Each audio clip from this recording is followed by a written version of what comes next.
अस्सलाम वालेकुम। आपको आज के प्रोग्राम में खुशामदीद। इक़्तिदार की मुंतकली के लिए तैयारी हो रही है। निगरान सेटअप के मामले पर वजीर आजम शहबाज शरीफ ने मुशावरत के लिए मुस्लिम लीग नून की 5 रुकनी मुज़ाकराती कमेटी तश्कील दे दी है। इस कमेटी में ख्वाजा आसिफ, ख्वाजा साद रफीक, एहसन इकबाल, सरदार एयाज सादिक और इसहाक डार शामिल हैं। मुज़ाकराती कमेटी पाकिस्तान पीपल्स पार्टी, JUI, एमकम पाकिस्तान समेत दीगर इत्तेहादियों से मुज़ाकरात करेगी।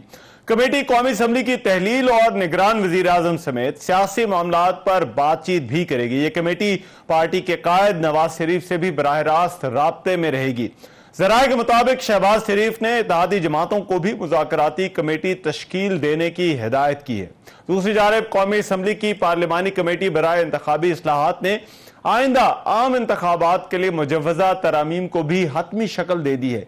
इम्कान यह जाहिर किया जा रहा है कि इलेक्शन एक्ट 2017 तरमीमी बिल की मंजूरी आइंदा हफ्ते दोनों ऐवानों से ले ली जाएगी।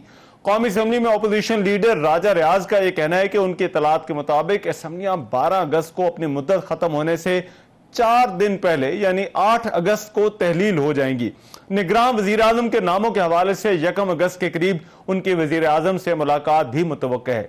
निगरान सेटअप कैसा होगा? पाकिस्तान पीपल्स पार्टी इस निगरान सेटअप के बारे में और ये जो कमेटी तश्कील दी है हुकूमत ने, इससे पाकिस्तान पीपल्स पार्टी क्या बात करेगी, इस पर बात करने के लिए इस वक्त कमर जमान कायरा साहब हमारे साथ मौजूद हैं, सीनियर रहनुमा पाकिस्तान पीपल्स पार्टी के। कमर जमान कायरा साहब, बहुत शुक्रिया आपका वक्त का। कायरा साहब, हुकूमत की तरफ से कमेटी तश्कील दे दी गई है, क्या बातचीत होगी उनसे?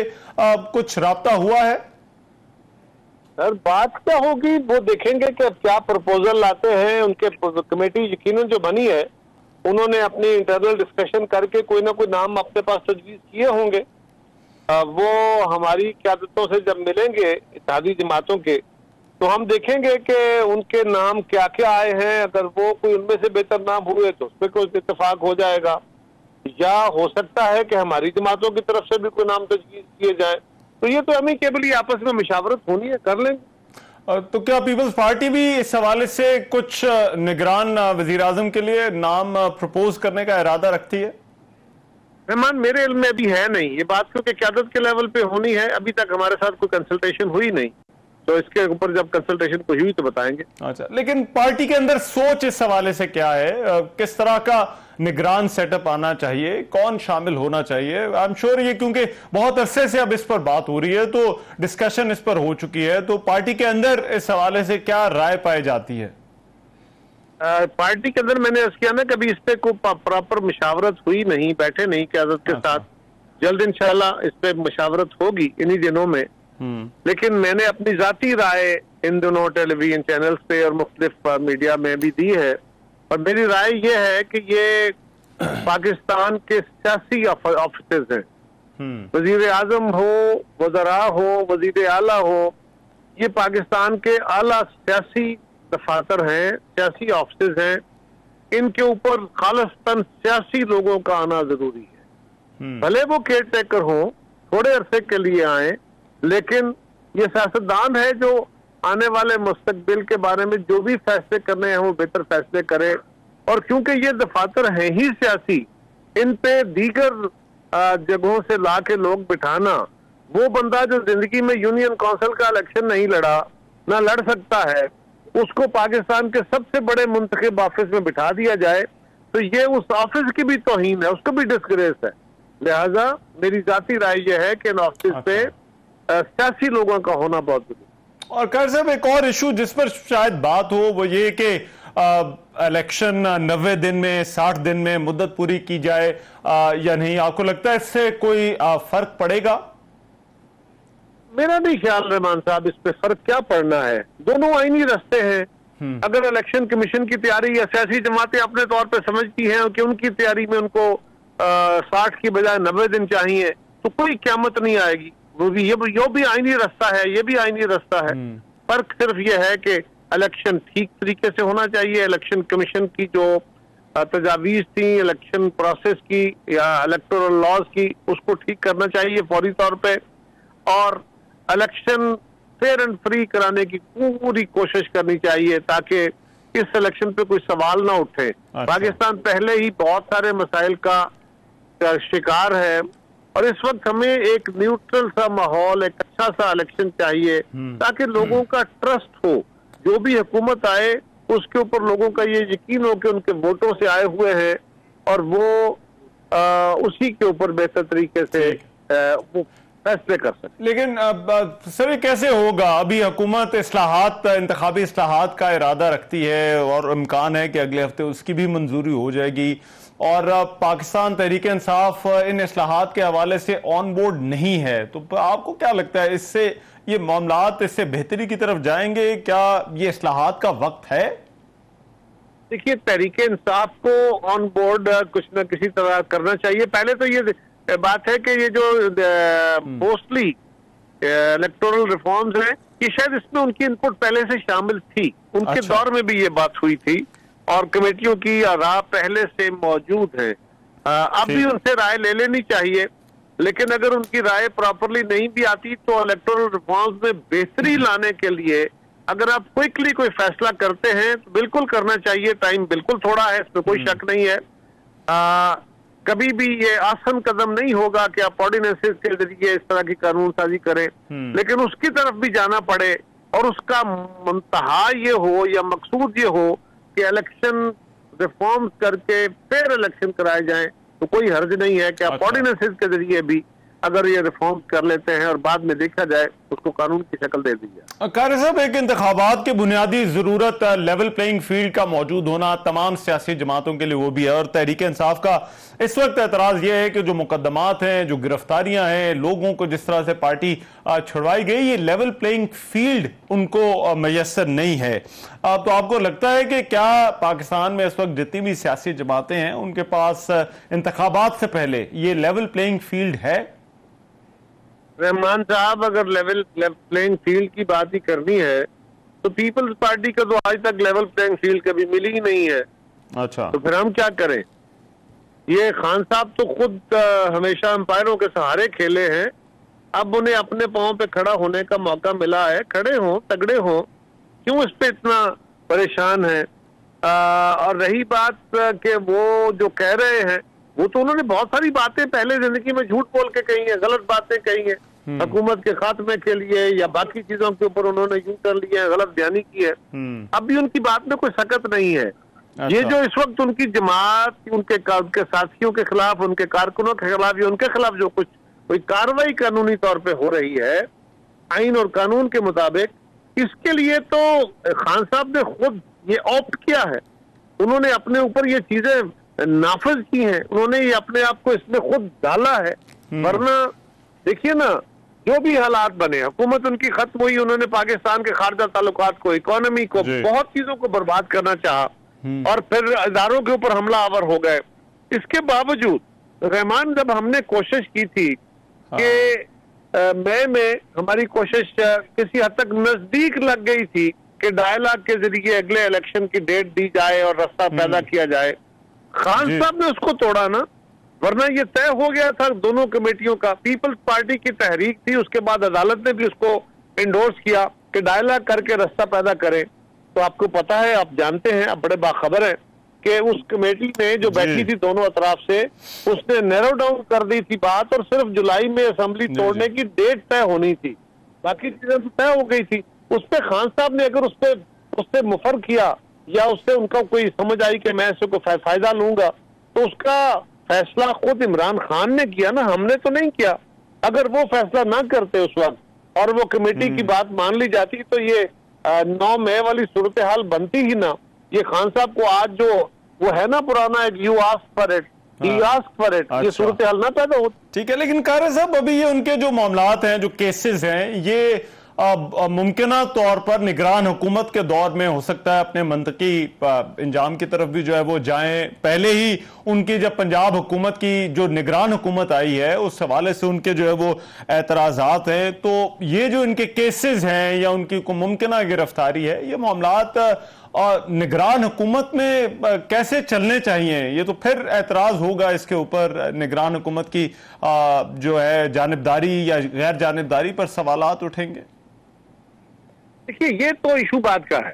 जो पहले इवेंट हुआ उसके ऊपर कानूनी तौर पे एक मुकदमे दर्ज हुए जी, उन मुकदमात को किसी मंतकी अंजाम तक पहुंचना चाहिए कि नहीं, अगर इमरान खान या उनकी जमात का कोई और फर्द उसमें शामिल या मुलव्वस है और अदालत उसे कहती है कि वो मुलव्वस है, अदालत में जाके बात प्रूव होती है, तो फिर उसके खिलाफ क्या तादीबी कार्रवाई होनी चाहिए कि नहीं? क्या पाकिस्तान के आइन और कानून पे अमल होना चाहिए कि नहीं? ये बात इसलिए तो नहीं हो सकती कि किसको सूट करती है किसको नहीं। अब आइन और कानून ने तो चलना है कि कौन सा एक्ट आइन के मुताबिक और कानून के मुताबिक हुआ है, कौन सा नहीं, उसमें जो भी शामिल हो। अब खान साहब के ऊपर जो इल्जामात, उनकी जमात के, उनके साथियों पे जो इल्जामात हैं, वो कानून के लगाए हुए इल्जामात है, कमर जमान के या प्राइम मिनिस्टर के लगाए हुए इल्जामात तो नहीं है। उन्होंने खुद सारा कुछ तमाशा किया हुआ है और अब उसके बारे में भी इन्वेस्टिगेशन जो हुई है उसमें वो शामिल नहीं हो रहे। अब मामला अदालत में चला जाएगा, अदालतें कितना अर्सा तक, देखे ना इनके केसेस के ऊपर अदालतें इनको स्टे देके बैठी रही। अब अदालतें मजबूर हो गई है, कितना अरसा स्टे देके बैठे रहे कि ये इन्वेस्टिगेशन में नहीं जा रहे, ये तावन ही नहीं कर रहे। और अगर ऐसा होगा तो फिर गिरफ्तारी भी उसी का हिस्सा है, सजा भी उसी का हिस्सा है।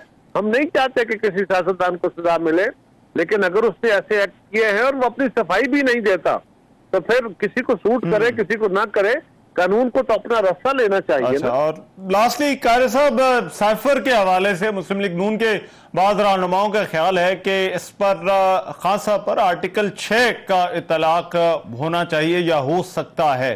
पीपल्स पार्टी की मुझे आर्टिकल 6 के हवाले से कुछ राय मालूम भी है, लेकिन आपके ख्याल में क्या है, क्या इस पर आर्टिकल 6 का इतलाक हो सकता है या होना चाहिए इस मामले पर?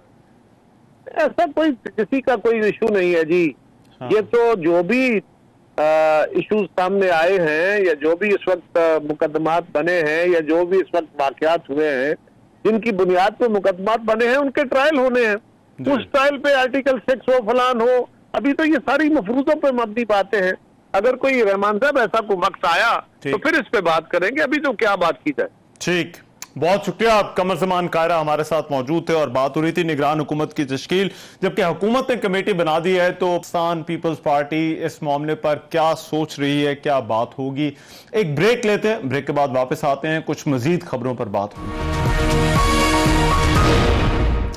Welcome back after the break. हुकूमत ने बिजली की कीमत में एक मरतबा फिर से इजाफा कर दिया है। गुज़िश्ता शब हुकूमत ने बिजली की कीमत में 7 रुपए 50 पैसे फी यूनिट तक इजाफा किया। एक्सप्रेस न्यूज के मुताबिक वफाकी हुकूमत की तरफ से बिजली के बुनियादी टैरिफ में 3 से 7 रुपए 50 पैसे फी यूनिट तक का इजाफा किया गया है। काबीना ने सर्कुलेशन के जरिए बिजली महंगी करने की समरी की मंजूरी दी। ज़राए के मुताबिक वफाकी हुकूमत ने बुनियादी कीमत में इजाफे की दरखास्त नेपरा में दायर कर दी है। नेपरा अब वफाकी हुकूमत की दरखास्त पर समाअत के बाद अपना फैसला देगा। इस फैसले के बाद महंगाई में मजीद इजाफे का खदशा है। दूसरा बड़ा इजाफा है, एक और अहम मामला डॉलर की बढ़ती कदर का भी है। रवां हफ्ते डॉलर के मुकाबले में रुपए की कदर में 10 रुपए 35 पैसे की कमी वाक़ हुई और डॉलर की कीमत जो है वो 286 रुपए 81 पैसे पर आ गई है। IMF मुआहदे के बावजूद डॉलर की कीमत नीचे क्यों नहीं आ रही? बिजली की कीमत बढ़ाना क्या IMF मुआहदे के बाद हुकूमत की मजबूरी है? इस पर भी प्रोग्राम में बात होगी। और आज वजीर आजम ने एक तकरीब से खिताब करते हुए एक मरतबा फिर से मिसाक़े मईशत की बात की और उन्होंने कहा है कि सियासी क़ुव्वतें इत्तेहाद कायम करें, इख्तलाफात को ख़त्म करें और आए चार्टर ऑफ इकॉनमी पे बात करें। क्या ये बात हो सकती है या नहीं, इस पर बात करने के लिए मुज़म्मिल असलम साहब मेरे साथ इस वक्त मौजूद हैं, तहरीक इंसाफ के जो मुआशी तर्जुमान भी हैं। मुज़म्मिल असलम साहब बहुत शुक्रिया आपके वक्त का। मुज़म्मिल असलम साहब, सबसे पहले तो वज़ीर आज़म ने जो बात की है उन्होंने कहा है कि इत्तेहाद होना चाहिए और मौका है कि एक हो जाएं और चार्टर ऑफ इकॉनमी पर बात करें। तो आपके ख्याल में होनी चाहिए बात चार्टर ऑफ इकॉनमी के ऊपर?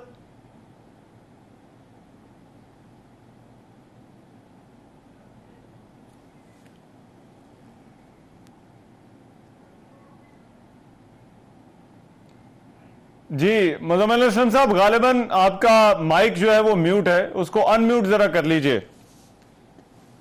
जी जी सॉरी मैं ये जी अभी आ रही है आपके आवाज। इकॉनमी का चार्टर ऑफ इकॉनमी का वजीर आजम साहब ने हालिया हफ्तों में एक सुनहरा मौका जाया किया और उसकी सिर्फ वजह ये थी कि अगर वो मौका जिसे उसको हासिल कर लेते तो शायद फिर ये आने वाले जो इलेक्शन के बाद ये वजीर आजम ना रहते। तो इसलिए उन्होंने अपने मफाद की खातिर ये मौका जाया किया। वो मौका कैसे जाया किया मैं आपको बता देता हूँ। ये हुकूमत जो है वजीर आजम की, IMF का प्रोग्राम नाकाम होके बंद हो गया और फिर एक IMF ने नया प्रोग्राम दिया। उस नए प्रोग्राम के लिए IMF ने, बजाय ये वजीर आजम का काम था, ये जो मिसाक जमहूरियत की बात कर रहे थे, इनका काम था कि वो हमें दावत देते और कहते कि जी फंस गए और अब एक नया प्रोग्राम है जिसमें आपका साथ बैठना बहुत जरूरी है। लेकिन उन्होंने उधर जो है वो सियासत करते रहे और इनको पता ही नहीं लगा कि वो काम जो वजीर आजम ने करना था वो IMF ने कर दिया और IMF ने हमसे राब्ता किया और जो है उस पर हमें तफसीलात दी। फिर उसके बाद हमारे चेयरमैन के साथ और बैठ के एक मीटिंग की 1.25 घंटे की, उस पे जो है IMF ने हमसे राजीनामा लिया, जिसपे हमने कहा बिल्कुल हम सपोर्ट करते हैं। और IMF की जो अभी तफसीली जायजा आया है, जो रिपोर्ट आई है 2-3 पहले, उसमें इस हुकूमत को IMF ने बाकायदा चार्जशीट किया और ये जिक्र किया कि PTI के ताउन से ये प्रोग्राम मंजूर हुआ। तो ये वजीर आजम साहब के कॉल और फेल में थोड़ा सा फर्क है। ये चाहते तो इस अपॉर्चुनिटी को इस्तेमाल करते और हमने जो है बगैर सोचे समझे मुल्क की मफाद की खातिर IMF के साथ जो नया मुआहिदा उसमें आगे बढ़ने की बात की, जिसको अप्रिशिएट किया गया। लेकिन इनकी तरफ से सिर्फ वजीर खजाना साहब को मैं खिराज तहसीन पेश करता हूँ, मैं वजीर खारजा को खिराज तहसीन पेश करता हूँ, मैं इसको खिराज तहसीन पेश करता हूँ, बस ये यही करते रहते हैं और क्रेडिट ले सकते नहीं है। और क्रेडिट किस चीज का है? ये इनकी जिम्मेदारी थी, ये 9 महीने पहले करना चाहिए था, जो नहीं कर सके ये। ठीक है, मगर इसमें एक और चीज बताइएगा, अब ये जो इलेक्ट्रिसिटी टैरिफ है जिसमें इजाफा दूसरी मर्तबा हुआ है, ये क्या हुकूमत की मजबूरी है IMF मुआहदे के बाद और ये करना पड़ना था?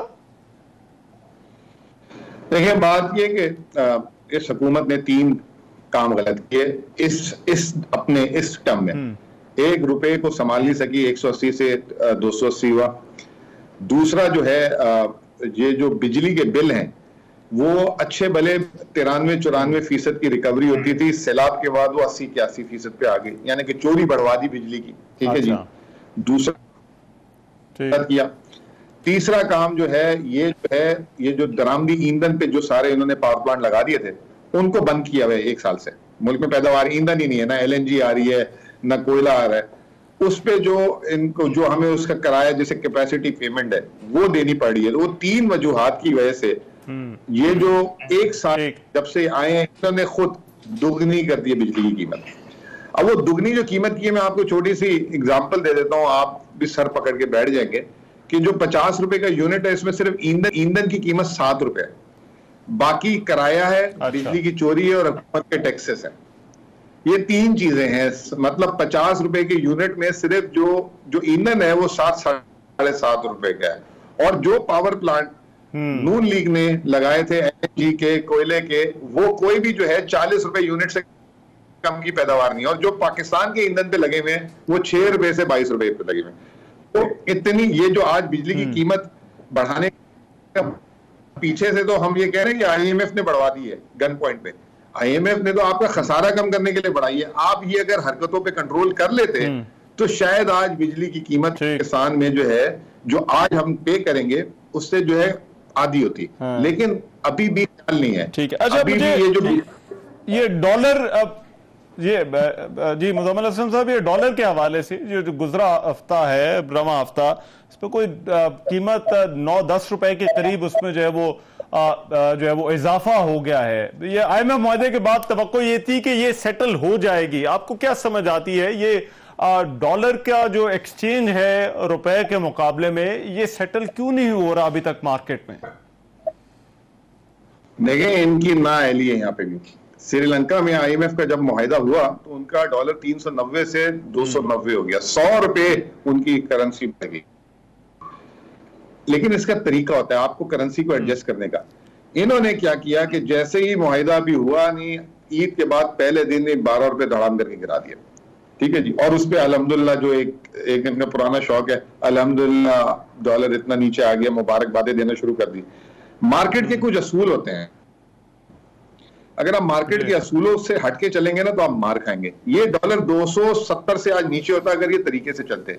ये पहले दिन 2 रुपए गिराते हैं, फिर 1-2 दिन बाद 2 रुपए गिराते, फिर 1 रुपया गिराते। अब इन्होंने किया एक साथ 12-15 रुपए गिरा के ना, जिनको डॉलर चाहिए थे वो भाग के जो है ना लेने चले गए कि अरे भाई ये $2 15 रुपए नीचे मिल रहा है। और जिन्होंने बेचने थे ना, उन्होंने कहा अब तो नुकसान ज्यादा हो रहा है, बैठ जाओ। तो वो खला आ गया। अब वो खला आ गया, वो आहिस्ता आहिस्ता वापस अपनी जगह आ गया। तो हर चीज का एक तरीका होता है। ये इतने इम्पेशेंट और फ्रस्ट्रेट हुए थे कि हम बस मुबारकबाद ले लें, हमें कोई मतलब बयानिया मिल जाए, हम कोई इलेक्शन। भाई आप सब कुछ कर सकते हो, लेकिन एक तमीज होती है। मार्केट के लोग नहीं है, समझ नहीं है, बस वो जहन में फिगर उल्टे सीधे देते रहते हैं। वो 1-2 मनी चेंजरों को टीवी पे बिठा दिया, उसने तो 200 की आवाज लगा दी थी भाई, वो गायब हो गए वहां से। और वो इनके एडवाइजर भी बने हुए थे पिछले दिनों भी, और अक्सर मैं आप समझ होंगे किनका नाम ले रहा हूं मैं, ठीक है ना।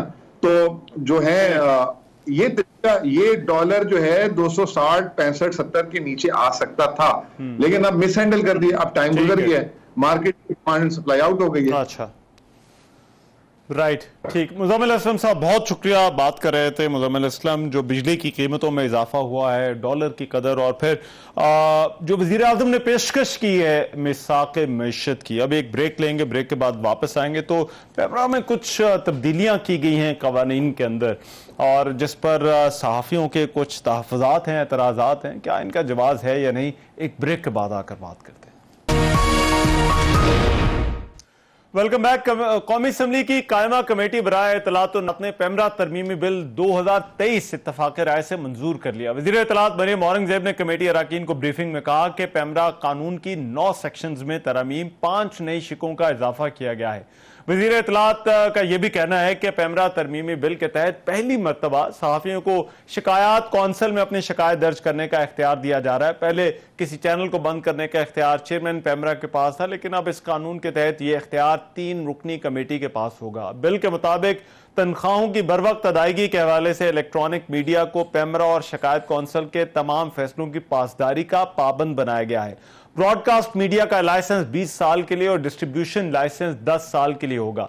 पैमरा के फैसलों के खिलाफ मुतल्लका सूबे की हाई कोर्ट में अपील की जा सकेगी, और बिल के मुताबिक फेक न्यूज, डिस इन्फॉर्मेशन और मिस इन्फॉर्मेशन की तशरीह भी बिल में शामिल की गई है, और मिस इन्फॉर्मेशन और डिस इन्फॉर्मेशन की जो है वो वजाहत की है। अब दानिस्ता तौर पर गलत खबर चलाने पर जुर्माना 10 लाख से बढ़ाकर 1 करोड़ होगा, जिसका तयन चेयरमैन पैमरा के साथ 3 रुकनी कमेटी करेगी। और हुकूमत का यह भी कहना है कि पहले किसी चैनल पर गलत खबर चले तो ये कहा जाता था कि सहाफ़ी ने खबर जाती हैसियत में दी है, अब इसे चैनल से मुंसलिक कर दिया गया है। सहाफ़ती तंजीमों और सीनियर सहाफ़ियों की जानिब से इस बिल के हवाले से तहफ़्फ़ुज़ात सामने आ रहे हैं। एक एतराज़ यह है कि पैमरा को तमाम चैनल्स का एडिटर बनाने की कोशिश की जा रही है, जहां पैमरा चैनल के मवाद को भी कंट्रोल करेगा। इस बिल के गलत इस्तेमाल का खदशा है। सरकारी अफसर ये कैसे फैसला कर सकता है कि खबर दुरुस्त है या गलत? HRCP ने भी, जो human rights commission of Pakistan है, उसने भी इस बिल पर तशवीश का इजहार किया है कि ये सेंसरशिप के दायरे में आ जाता है।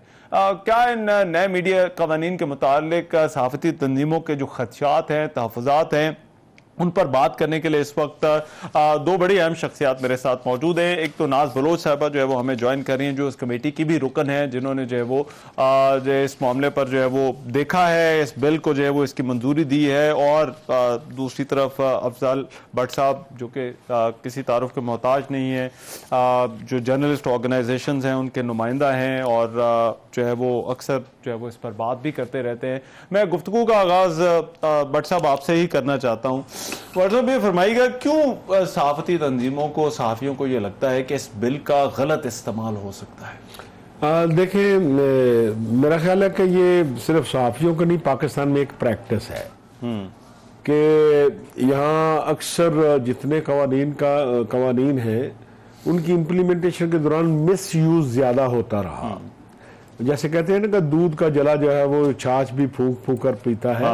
तो इसलिए पाकिस्तान की कौम जो है वो इतनी डसी हुई है ऐसे मामलात में, जर्नलिस्टों समेत, कि जब भी कोई चीज ऐसी आती है तो पहले खौफ आता है कि यार ये कोई ना कोई इसके पीछे साजिश होगी, कोई ना कोई इसके पीछे ऐसा होगा, कोई पाबंदियों का बहाना होगा, कोई जकड़ने का बहाना होगा, क्योंकि पाकिस्तान में तमाम लाज को इसी तरह आज तक इस्तेमाल किया गया है। तो यही वजह है कि लॉज पर अगर आप शिकवार पढ़े, ठीक है, कि फलां शिक क्या कहती है, फलां शिक क्या कहती है, तो मेरा ख्याल है कि पूरी दुनिया में ये ऑलरेडी ये चीजें राइज हैं। अगर मैं तरक्की याफ्ता मुल्क की बात करी, क्योंकि बहुत से लोगों को क्योंकि इसके प्रोसेस का पता नहीं। कुछ लोग कहते हैं क्योंकि इस गवर्नमेंट को जाने में टोटल 2 हफ्ते रह गए हैं और टाइमिंग के हवाले से एतराज है कि अब ये ऐसे मौके पर जाते जाते इन कवानीन का क्यों ख्याल आ रहा है? अच्छा, हालांकि ऐसी बात नहीं है। अच्छा, कि जाहिर है कि इन कवानीन पर तकरीबन 10-11 माह मीटिंगें हुई हैं और बाज का एक कामे और फुल स्टॉप पे भी बहस हुई है। अच्छा। कि ये चीज लानी है, ये चीज नहीं लानी, ये चीज। पहली बात तो यह है कि मालकान का और हमारा आपस में एक बड़ा इख्तलाफ थी। ये पहली दफा हुआ है कि किसी कानून में ये बता दिया गया है कि अगर आप वर्कर को तनख्वाह जो चैनल नहीं देगा उसके इश्तिहारात बंद हो सकते हैं, जो 2 माह तनख्वाह नहीं देगा। ये क्या आपका क्या ख्याल है कि मालकान जो है वो आसानी से इस बात पर आ सकते थे? लेकिन जाहिर है हमने उनके साथ बातचीत की, उनको एंगेज किया कि भाई ये कौन सा तरीका है, अगर आप खुद तनख्वाह दे रहे हैं और जो तनख्वाह नहीं देता तो उसको डिफेंड आप क्यों करते हैं? तो इस तरह इन सारे मामलात को चलते चलते चलते जाहिर है हमारा बेसिक मुतालबा ये था जब PF वहां बैठती थी कि जिस तरह अखबारात के लिए, प्रिंट मीडिया के लिए आपको पता है निकोसा है, news paper implies condition of services act 1973। अगर वहां किसी अखबार में जर्नलिस्ट के साथ ज्यादती होती है तो उसके लिए एक अलग ITNE मौजूद है। हमारा ये था कि प्रिंट मीडिया के लिए जो सहूलत है, इलेक्ट्रॉनिक मीडिया में काम करने वाले कैमरामैन, जर्नलिस्ट के लिए भी पूरा सर्विस स्ट्रक्चर दिया जाए। सिर्फ तनख्वाह का डिले हमारा मसला नहीं है। लेकिन बहरहाल क्योंकि टाइम साथ साथ गुजरता गया और ये गवर्नमेंट भी जा रही थी, तो अभी तो जाहिर है ट्रेड यूनियन का तरीका होता है जो मिलता है वो ले लें और बाकी के लिए आप स्ट्रगल करते हैं। मैं जरा नाज बलोच से, क्या वाकई पेमरा और जो कमेटी है वो इसमें एडिटर बनने की कोशिश कर रही है? क्योंकि ये एतराज तो है कि एक सरकारी अफसर जो है वो किस तरह से फैसला कर सकता है कि क्या मवाद जो है वो नशर होना चाहिए था या क्या मवाद नशर नहीं होना चाहिए था? बिस्मिल्लाहिर्रहमानिर्रहीम। रहमान, देखिए मैं इस स्टैंडिंग कमेटी की मेंबर हूँ तकरीबन 5 बरस से। तो इसमें कई दफा ऐसा भी हुआ कि मीडिया से रिलेटेड जो है बहुत सारे ऐसे इश्यूज थे जिसमें सब कमेटीज को मैंने कुछ शेयर भी किया, जिसमें मीडिया की जर्नलिस्ट प्रोटेक्शन के लिए, उनकी राइट्स के लिए, उनके हुकूक के लिए और स्पेशली उन एम्प्लॉयज के लिए जो कैमरे के बिहाइंड खड़े होते हैं और उनको अक्सर और बेशतर तनख्वाहों में बड़ी दिक्कत और परेशानी का सामना, और ये भी अक्सर होता रहा कि बाज़ औक़ात चैनल जो है वो अपने एम्प्लॉयज को रातों रात एक मैसेज व्हाट्सएप पे कर दें कि जी कल के बाद आपने आना नहीं है। तो इस किस्म की चीजें जिनसे इन जॉब सिक्योरिटी का बड़ा एक मामला जो है वो जर्नलिस्ट को और एम्प्लॉइज रिलेटेड टू मीडिया को पेश आ रहा था। इस किस्म की चीजों के साथ साथ बहुत सारी चीजें हैं जिसके ऊपर अक्सर और बेशतर हमने बाकायदा तौर पे हमारी मीटिंग्स में, कमेटीज पे हमने बड़ा डिस्कशन और डेलीब्रेशन भी होती रही, और इसमें वाज़ेह रहे कि स्टैंडिंग कमेटी मजमुआ होती है तमाम पॉलिटिकल पार्टीज के नुमाइंदगान की, representatives from all political parties are included. तो ये नहीं है कि किसी एक पार्टी ने इस चीज को कर दिया तो सबकी इसमें मुत्तफिका राय होती है, किसी बात से हम डिसएग्री कर सकते हैं। और बाज़ औक़ात ऐसा भी होता है कि एक ही पार्टी के लोगों में से मेंबर्स की व्यूज डिफरेंट होते हैं। तो ये बहुत एक रिसर्च और बहुत स्टडीज और डेलिब्रेशन के बाद जाके कोई ना कोई कवानीन सामने आते हैं। लेकिन इसकी टाइमिंग के हवाले से देखिए जो मसला है वो इसकी टाइमिंग के हवाले से, और दूसरा 2 प्रॉब्लम्स हैं जो जिन पर जो जर्नलिस्टों का इस वक्त तहफ़्फ़ुज़ात है। नंबर 1 टाइमिंग और नंबर 2 कंटेंट कंट्रोल। देखिए आप सर्विस स्ट्रक्चर्स के अंदर जो है वो तब्दीलियां कर रहे हैं, जिस तरह से भट्ट साहब भी बात कर रहे थे, बड़ी खुशाइन बात है, लेकिन जहां पर कंटेंट को कंट्रोल करने की बात आती है वहां पर ये चीज प्रॉब्लमैटिक हो जाती है। मैं आपको इस पे तफसील से बताती हूँ। कंटेंट कंट्रोल के ऊपर भी मैं आपको बताती हूँ कि जिसे कंटेंट कंट्रोल कहा जा रहा है वो तो हकीकत है क्या चीज। और दूसरी बात यह है कि इवन लाइसेंसेस भी जो चैनल्स के हैं, जो पहले 15 साल की मुद्दत थी उसको भी बढ़ा के 5 साल बढ़ा के मजीद अब 20 साल इसको कर दिया गया। तो जो चीजें हैं मेरे ख्याल बहुत सारी चीजें बताई भी नहीं जा रही। लेकिन आप कंटेंट की बात करें तो देखिए, बात मैं सिर्फ ये कहूँ कि अगर आप मिसाल उठा के देखने, देखिए मैं खुद मीडिया के लिए हमेशा वोकल रही हूँ और एक बड़ा अच्छा ताल्लुक रहा है कई सालों से, बल्कि तकरीबन 1 दहाई से मीडिया के साथ बड़ा अच्छा एक रिलेशन रहा है, मुलाकातें होती हैं आप जैसे तमाम हमारे सहाफ़ी बरादरी से ताल्लुक रखने वाले लोगों से एक बहुत अच्छी हमारी अंडरस्टैंडिंग है, इसलिए हम हमेशा मीडिया के राइट और प्रोटेक्शन की बात करते हैं। लेकिन बात यह है कि देखिए ये कहाँ का तरीक़ेकार है कि एक एग्जाम्पल मैं आपको दे रही हूँ कि अगर कोई एक शख्स जो है वो आके झूठ की बुनियाद के ऊपर डिस इन्फॉर्मेशन फैलाता रहे और उसके ऊपर मीडिया पे उस पर ट्रायल होता रहे और 35 पंचर हुआ तो एक साल सबने 35 पंचर सुनते रहे, बाद में पता चला कि जी वो तो पीटीआई के चेयरमैन है, उन्होंने कहा कि मेरे काम में आके कह दिया था। तो यानी कि जो तस्दीक के बगैर खबर नशर करना और फिर दूसरी पार्टी है उनका व्यू ना लेना।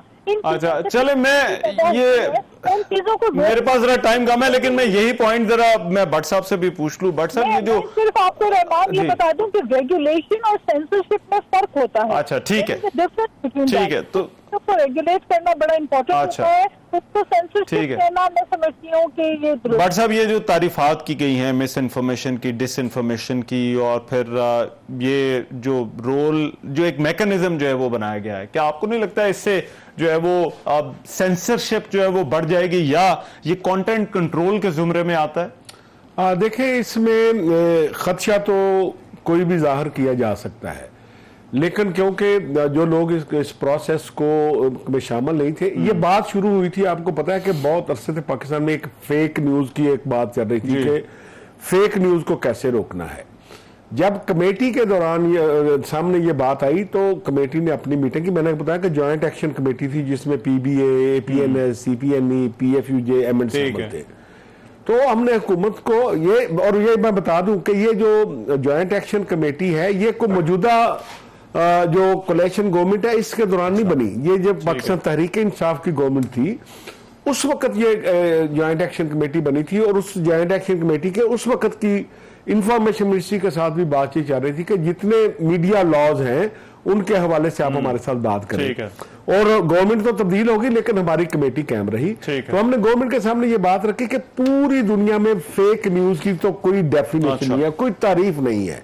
फिर पता लगा कि पूरी दुनिया में इलेक्ट्रॉनिक मीडिया किस तरह अपनी चीजों को देखता है, तो दो तरह की चीजें सामने एक है डिसइंफॉर्मेशन, ठीक है, एक है मिस इन्फॉर्मेशन। डिसइंफॉर्मेशन वो चीज है जो आप डेलिब्रेट देते हैं, ठीक, कि आपको पता है कि एक वाकया नहीं हुआ, आपको पता है कि एक बंदे पर इल्जाम नहीं है लेकिन आप लगा देते हैं। मिस इन्फॉर्मेशन ये है कि गैर इरादी तौर पर आपका कोई फिगर गलत हो गया, आपका कोई चीज गलत हो गया, लेकिन इसके बावजूद खदशात मेरे भी वो हैं जो आम जर्नलिस्ट के क्योंकि पाकिस्तान में मिसयूज होती है। लेकिन हमारी कोशिश होगी जो आप जितने भी हमारे मीडिया के दोस्त हैं उनके एतराज़ात सामने आ रहे हैं, क्योंकि लॉ इटसेल्फ कोई चीज नहीं होता, उसकी इम्प्लीमेंटेशन अब जब रूल्स बनने हैं बेसिकली उसकी सारी तारीफ होती है उसके रूल्स में। हम कोशिश कर रहे हैं कि जितने भी इतराज़ात आ रहे हैं हम किसी को रूल्स में जो है वो उनकी थोड़ी जरा वाज़ेह तो हम लाइन जो है वो खींचे, हम रूल में वो। बहुत शुक्रिया आपके वक्त का नाज बलोच साहब, बहुत शुक्रिया। एक ब्रेक लेते हैं, वापस आते हैं।